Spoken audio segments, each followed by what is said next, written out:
नमस्कार दोस्तों। क्या कांग्रेस के आलाकमान के पास में कुछ ज्यादा समझदार थिंक टैंक तो नहीं है?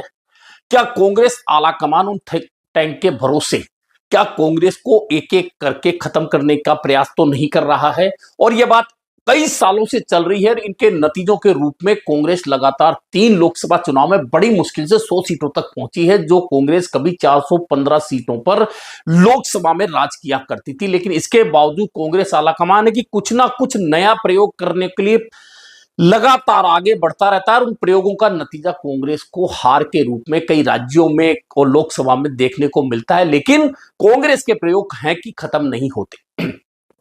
पहले यूथ कांग्रेस और एनएसयूआई में चुनावी प्रक्रिया शुरू की और उसके नतीजे पूरा देश जानता है, कांग्रेस के तमाम नेता जानते हैं कि उसके नतीजे क्या आए हैं।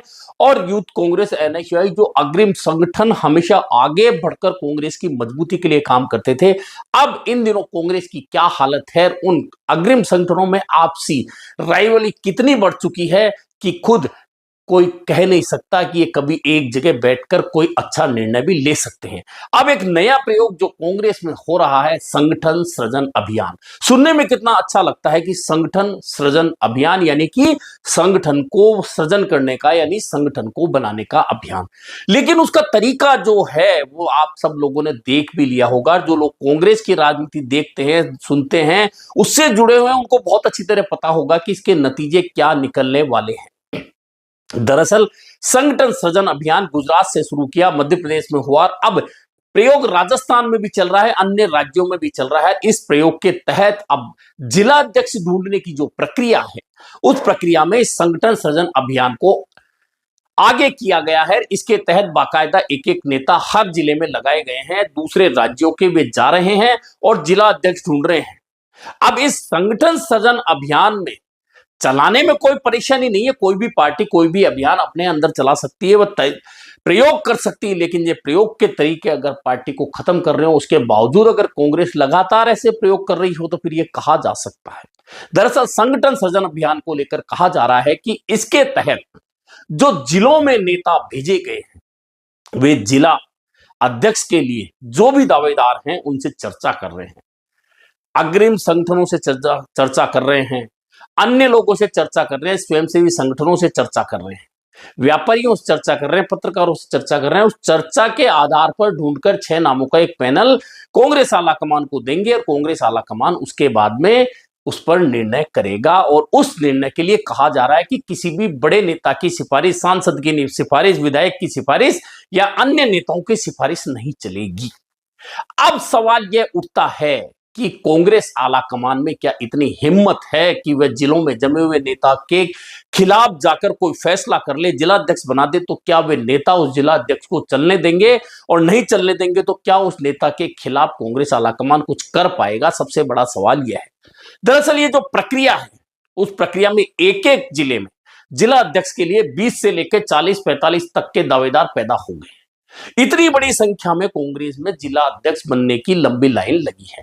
अब आप खुद सोचिए कि 45 लोग जिला अध्यक्ष के लिए दावेदारी कर रहे हैं, और जब नाम सुने उन लोगों के और देखें, उनका प्रोफाइल देखें, तो आपको लगेगा अच्छा ये लोग भी जिला अध्यक्ष की दावेदारी कर सकते हैं। दरअसल कुछ लोग तो ऐसे हैं जो पार्षद का चुनाव नहीं जीत सकते, पार्षद का चुनाव लड़ नहीं सकते, कभी जिला कांग्रेस चलाना तो दूर, जो ब्लॉक में कांग्रेस नहीं चला सकते, वार्ड में कांग्रेस नहीं चला सकते, लेकिन दावेदार भी जिला कांग्रेस अध्यक्ष पद के बन चुके हैं।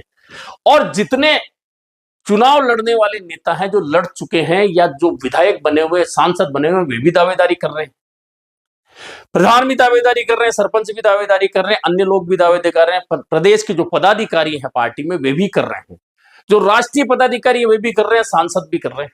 तो फिर बचा कौन? अब दावेदारी करने में कोई बुराई भी नहीं, लेकिन उसका कोई मापदंड तय नहीं किया कि दावेदारी करने वाले की योग्यता इतनी होगी तभी वह दावेदार हो सकेगा। ऐसे में हर कोई दावेदार बनकर अपना फॉर्म भरकर नेता को देकर आ रहा है, बता रहा है कि जिला कांग्रेस मेरे से बेहतर तो कोई चला ही नहीं सकता।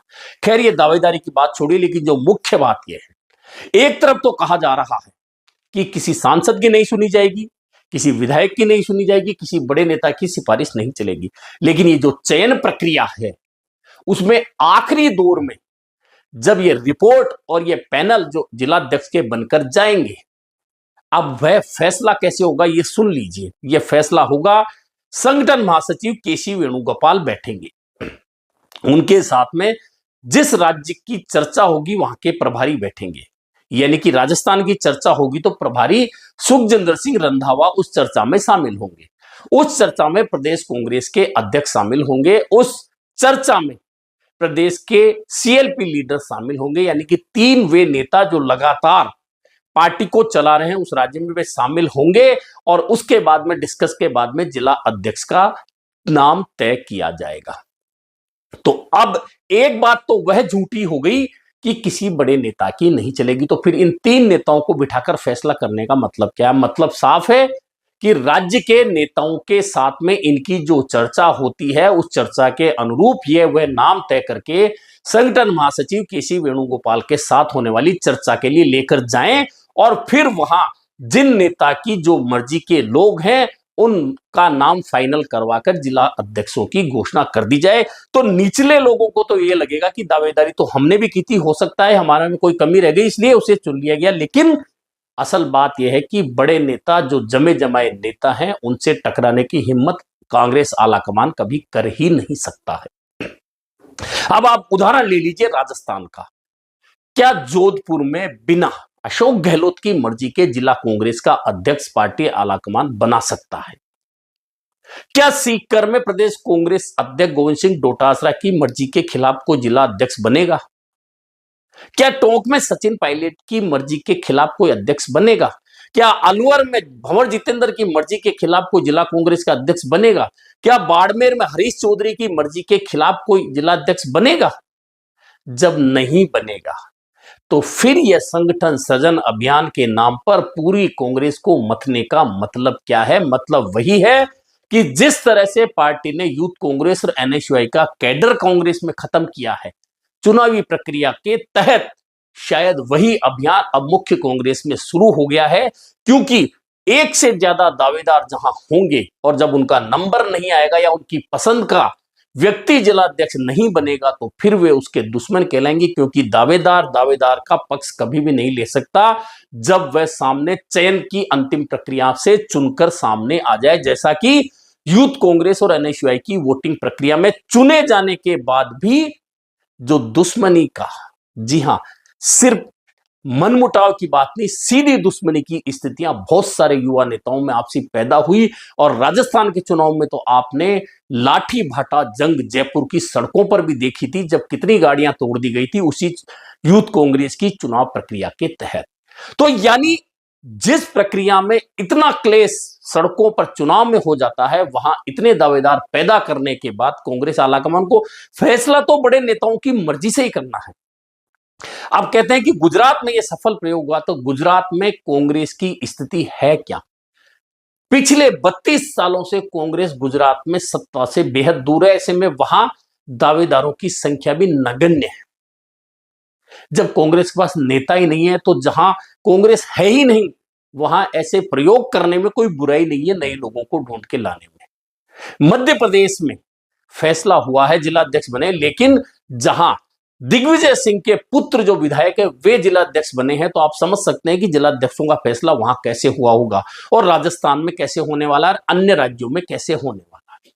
कुल मिलाकर ऐसी ही प्रक्रिया आपको याद हो तो बता दूं कि कांग्रेस ने सांसद उम्मीदवार चुनने के लिए भी शुरू की थी और राजस्थान में भी बीकानेर जैसी सीटें उस प्रक्रिया में शामिल थी। जब रायशुमारी करके उम्मीदवार तय किए जाने थे, उसमें जो उम्मीदवार तय किए गए थे आप नाम उठाकर देख लीजिए, उन लोकसभा सीटों में अधिकांश सीटें पर अभी भी कांग्रेस पिछले 15 साल से जीतने के लिए तड़फड़ा रही है, लेकिन वहां नंबर नहीं आया।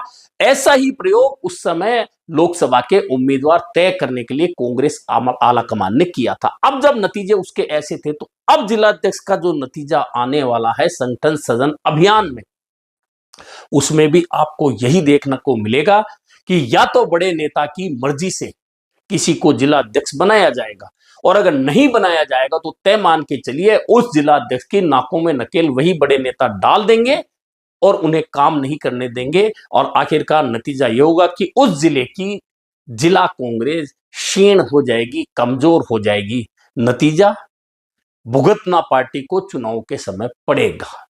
इसके बावजूद कांग्रेस लगातार इस तरह के अभियान चलाकर, नए नए प्रयोग करके और पार्टी संगठन में एक दूसरे के खिलाफ लोगों को खड़ा करने के लिए जो काम कर रही है, आखिरकार वह समझदार लोग ही हो सकते हैं जो इस तरह की राय कांग्रेस आलाकमान को दे रहे हैं और उस राय के अनुरूप चलकर कांग्रेस आलाकमान इन अभियानों को चला रहा है। अब देखना यह है कि जिस संगठन सृजन अभियान के तहत संगठन को मजबूत किया जाना है, उस संगठन सृजन अभियान के बाद में कांग्रेस की नींव कितने जिलों में, कितने प्रदेशों में दरकती है और दरकती जड़ों की वजह से कांग्रेस कितनी जगह और मात खाने के लिए तैयार है, जैसा कि देश के अधिकांश राज्यों में उसकी स्थिति बन चुकी है।